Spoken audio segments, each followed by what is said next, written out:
Hey everyone, the machine beside me is the Rippa R15, and today we'll be doing the 50-hour review of this machine. We're going to go over what I like about this machine, what I don't like about this machine, most importantly, do I recommend this machine for any of you to purchase. Timestamps are going to be in the description if you want to skip forward. Thanks for watching, and let's get started. Let's start out by looking at the specs and the price for this machine.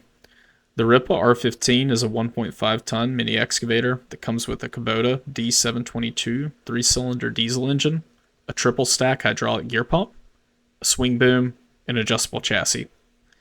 This machine is the Dash 3 variant of the R15, and Rippa has since released a Dash 4 variant, which has some nice overall upgrades. I'll cover some of these near the end of the video. I ordered this machine directly from Rippa on Alibaba in September of 2024, and overall I paid $10,815 for the machine, a trenching bucket, mud bucket, auger, hydraulic thumb, and hydraulic coupler, shipped DDP. I've included the detailed breakdown on the screen.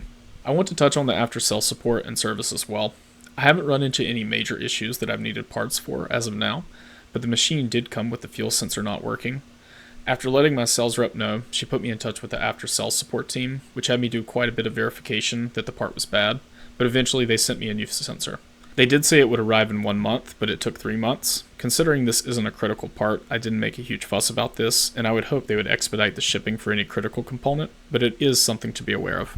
Let's talk about some of the things I like with this machine and why I think this is a better purchase than some of the auction machines.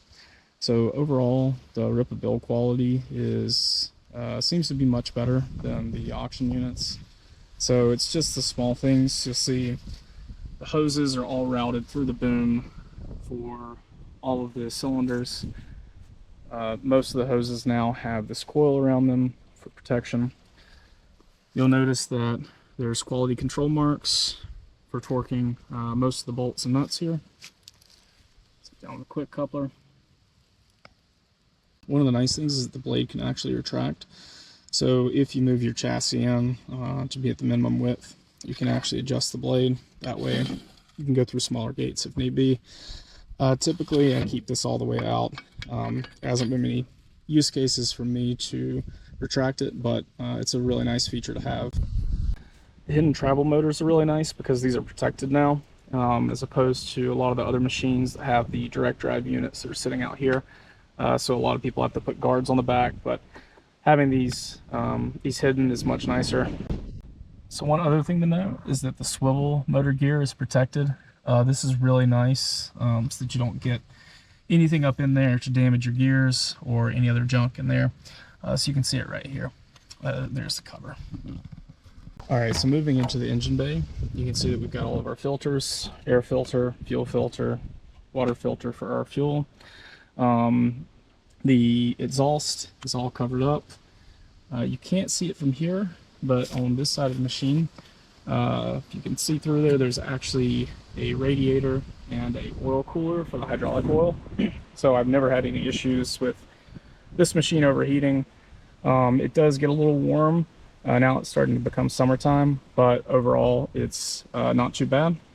And these tracks are pretty well made. We've only had to tighten this side one time. The other side we haven't tightened at all, and we've only popped this track off one time. There's been a few instances where it started to come off and we've got it back on, but you hear a lot of times at the auction units where people are always fighting these tracks. So it's nice that we haven't had many issues with that. One thing is that Rippa does have metal in these tracks. I know a lot of the auction units only are rubber, so just another upgrade that Rippa does. Additionally, the fuel tanks, or fuel tank and the hydraulic oil tank are both plastic, so a lot of the problems where people have metal shavings and welding slag in their tanks is not a problem because of that. And one really nice thing is the blade being a lot farther out than some of the auction units as well. I've seen a lot more that are tighter and closer to the frame, so this gives you a little more stability. I've seen where a couple other people like this a lot as well. Really, I've had no problems with stability. I've never felt that it was very tippy, so it's really well designed. Another nice thing is the diverter valve for your auxiliary hydraulics. So that's for switching between your thumb or switching to another attachment. Rippa also puts on a flat face coupler so that all the attachments can be quickly connected and disconnected, which is really nice. And one other thing to note is that a seatbelt comes with the machine. I honestly think this is one of the most important things. As soon as I got on the machine, the first thing I did was go down a hill and almost flew out the front because I didn't put a seatbelt on. So I learned my lesson really quick. If you don't have a Rippa or don't have a seatbelt in general on your machine, I would highly recommend this. This can save you a trip to the hospital very easily, and it's very low effort to use. Alright, so let's talk about some of the things I don't like. So starting up at the boom, there's a couple of things to note. So overall the bucket's built pretty well. We have bent this once, so we beat it back. It's pretty easy to beat back. Not really a problem, but it would be nice if it's a little bit thicker. We also use it pretty heavy, picking up logs and pulling on things that it probably shouldn't, so maybe it's just us, but it would be nicer if it was a little bit thicker so it didn't bend quite as easily. Another issue that I have up here is this quick coupler. So this is actually wonderful. I would highly recommend anyone getting one of these machines to get one of these hydraulic couplers. It makes it where you can switch your attachments without even getting off the machine. The one downside is there is a lot of slop in this. I see the pins there. This is the only place I've found that there's a lot of slop on this machine. It would be nice if Rippa designed that to be a little bit tighter. We have to grease it pretty frequently, and I think down the road it's probably going to be an issue, but we'll see. It's still early with 50 hours. So another thing that I have a problem with is how far the thumb extends when the hydraulic coupler is attached. It would be nice if Rippa designed a thumb that could actually work well with the coupler. There's just not enough distance here, and there's been a ton of times where I just can't pick up a log or can't pick up something because the thumb doesn't reach quite far enough and the bucket can't curl it back to it easily enough. So this has been a big frustration point for me. A lot of times working with the thumb is just that it doesn't have enough length when you have the hydraulic coupler attached. Now, I could take that off, but you know, I'm usually switching between attachments, especially when I'm doing stuff where I'm picking things up. A lot of times I'm moving them around and then digging a bit, so it's nice to have that on. I just wish this was an option that Rippa would allow to be changed.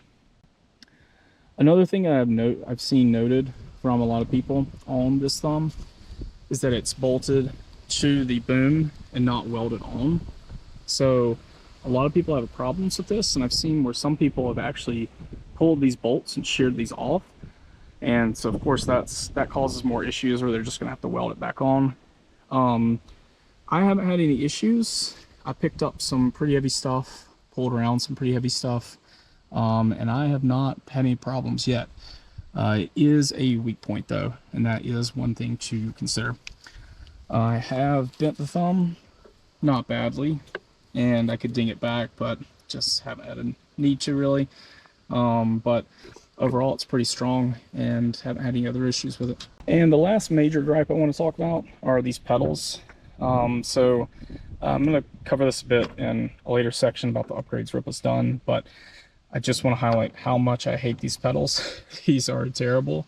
It is almost impossible to use them in my opinion. I always use the sticks instead.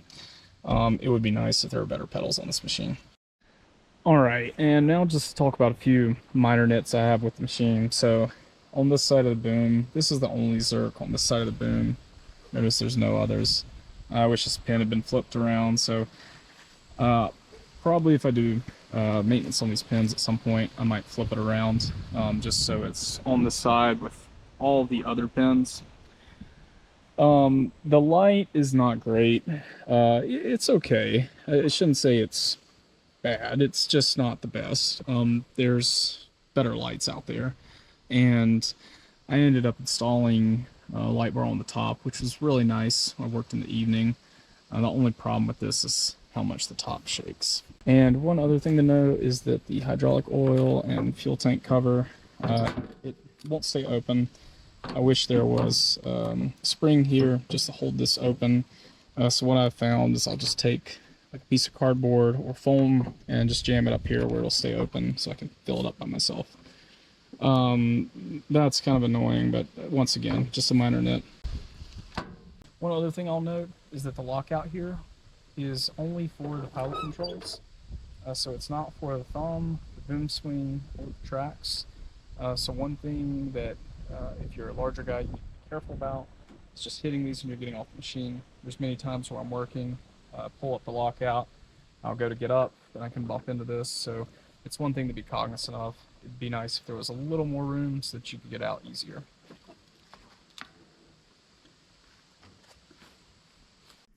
So a few other downsides to talk about. These are things I don't like with this version of the machine, but Rippa has actually already changed this in newer versions. So one of the big things is these pedals. These pedals are absolutely terrible. Rippa's got a much better design, it looks like now. Can't speak from experience, but it looks a whole lot better and would take that any day over these. So really wish I could get those, but I reached out and they said it's not interchangeable. The roof, they have changed this to plastic. You kind of see how much this rocks, so it's pretty loud when you're just traversing anywhere, especially since you put these lights on, they just shake a bunch. So that's kind of annoying, but newer versions have a plastic top, so I like that much better. Then one other large thing that's a major improvement with the new ones. So on the new ones, you'll notice that this whole piece is just solid steel. So they've improved the counterweight to make it a true 1.5. So this one comes in a little light. I think the counterweight's somewhere between like 200-300 pounds extra. So it'd be nice to have that little bit of extra weight and give a little stability. That's pretty nice. One other thing, all the hoses, so for the travel motor and for the blade in the front, they've all been upgraded. So they've got the spring coils around them, similar to the ones here, for connection to the auxiliary hydraulics. That's another improvement that's been nice. And then Rippa added a cage in the front here, so probably gives this a little more stability just being connected, as well as preventing any debris. I don't know how I feel about that one. I probably wouldn't want it, just so I can reach out, look out, not have a obstructed view, but someone who has that version of the machine, comment, let me know if you actually like that. So the big question, am I happy with my purchase and would I recommend this machine?